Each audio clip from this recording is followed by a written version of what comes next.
कोई ला के तो दे, कोई सचखंड जाने वाला, कोई मोक्ष पाने वाला कोई है तो ला के दे, मैं तो अभी भेज दूंगा।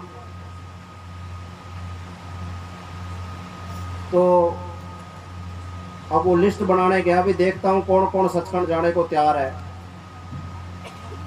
अब बच्चों ने तो सुननी क्या थी, बच्चे कई जगह खेल रहे थे, उन्होंने सुनी नहीं बात। फिर वो जवानों के पास गया, क्या भाई तुम सचखंड जाना चाहते हो, मोक्ष करवाना चाहते हो? वो क्या मसा तो जवान होया, अभी ज़िंदगी में देखा है क्या है भाई, तेरे मोक्ष की लग रही है, परे हो जा, टप जाए यहाँ से। उन्होंने उसको वहाँ से भगा दिया। फिर वो बुढ़ों के पास गया, भी क्या पता, बुजुर्ग तो सारा कुछ देखे बैठे, चलो उनके तो ख्याल निकल गए होंगे दुनिया के, भी ये तो शायद तैयार हो जाएंगे।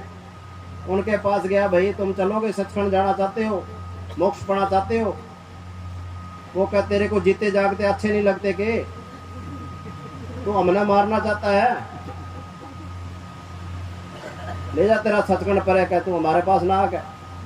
अब उसने सोचा एक भी आदमी तैयार नहीं होया जाने को भाई। अब उन्हें क्या कहते, मेरा नंबर ना लगा दे महात्मा बुद्ध जाते ही, भाई तू तो चल, वो तो नहीं जा रहे, तू तो जा। अब वो डरता महात्मा बुद्ध के पास ही ना जावे, कि जब और ही नहीं गए तो भाई मैं गया तो मेरा नंबर लगा देगा, वो सचखंड जाने का नंबर लगा देंगे। तो वो जाके घरे चला गया अपने, और घरवाली को कहने लगा कि अगर तेरे को लगे ना महात्मा बुद्ध आए घर की तरफ, तो मेरे को उठा देना, ताकि मैं यहाँ से भाग जाऊँ दीवार कूद के। अब वो काफ़ी देर होगी, महात्मा बुद्ध कहने लगे भाई वो बहुत देर होगी, एक लिस्ट बनाने गया था सचखंड जाने वालों की, आया क्यों नहीं?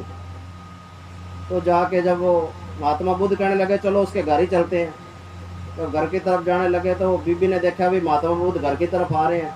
उसने उसको उठाया कि महात्मा बुद्ध आ रहे हैं। वो एकदम दीवार थी, वो कूद के भाग गया। महात्मा बुद्ध घर गए, कहते भी वो कहाँ गया, सचखंड जाने वालों की लिस्ट बनाने गया था, वो दिखा नहीं भाई। तो बीबी कहने लगी जी पता नहीं, वो तो आपको देख के भाग गया वो तो भाई सचखंड जाने को कोई तैयार नहीं है। संत आके होका मार मार के समझाते हैं कि भाई ये तुम्हारा देश नहीं है, ये काल का देश है, यहाँ से जाना है, जाना पड़ेगा एक दिन, ये है मकान पराया। इंसान जानकर भी इतना समझ ना आया। तो सबको पता है जाना है, आए हैं सो जाएंगे, राजा रंक फकीर, एक सिंहासन चढ़ चले एक बांधे जात जंजीर। तो भाई इस दुनिया से सभी ने जाना है, पर इंसान कहता नहीं नहीं, तेरा थोड़ी नंबर लगना है, ये तो दुनिया ही जा रही है, तो सदा के लिए यहीं रहेगा, तेरा तो परमिट 100 साल का बना हुआ है, तो फिक्र ना कर, तेरा नंबर थोड़ी लगना है, ये तो औरों के नंबर लग रहे हैं। होती है सुबह गाफिल, कर चलने की तैयारी, जहाँ और गए साथी कभी तेरी भी है बारी। कितनी दुनिया छोड़ के चली गई, कोरोना में देख लो कितनी दुनिया चली गई। कोई किसी के साथ गया, कोई पीछे परिवार गया, उसके पीछे भाई तू गया तो भाई हम भी अब नहीं, कोई किसी के पीछे नहीं मरता। जब तक इस शरीर में जान है तब तक इसकी कदर है भाई, और जब तक ये शरीर से काम करता है, 2 पैसे लाता है, तो घर में इज्जत मान रहता है। जब बुजुर्ग हो जाते हैं तो घर में इज्जत ही नहीं रहती, कदर ही नहीं रहती। एक घर में बाबा जी गए, जाके पूछा भाई तुम घर में कितने अंदर कमरे में मिलने लगे परिवार वालों को? तो बाबा जी कहने लगे तुम घर में कितने मेंबर हो? तो लड़का कहने लगा जी 2 अम्मियाँ बीबी हैं और 2 हमारे ये बच्चे हैं। पुणे में उसका पिताजी भी खड़ा था, और वो 4 तो बता दिए, पिताजी को बतावे ना भाई वो भी मेरा पिताजी है। कहता जी हम 4 मेंबर है घर के।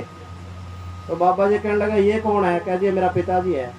क्या फिर ये तुम्हारे घर का मेंबर नहीं है कि? बोला हाँ जी है जी है, 5 हैं जी, 5 है। पहले 4 ही गिनाए, फिर उसको 5वां तो बाद में गिना, देख लो। तो जिसके लिए इसने सारी जिंदगी अपनी लगा दी, बुढ़ापे में आके इसको पता लगता है भी मेरा कौन है, कोई इसका नहीं है भाई।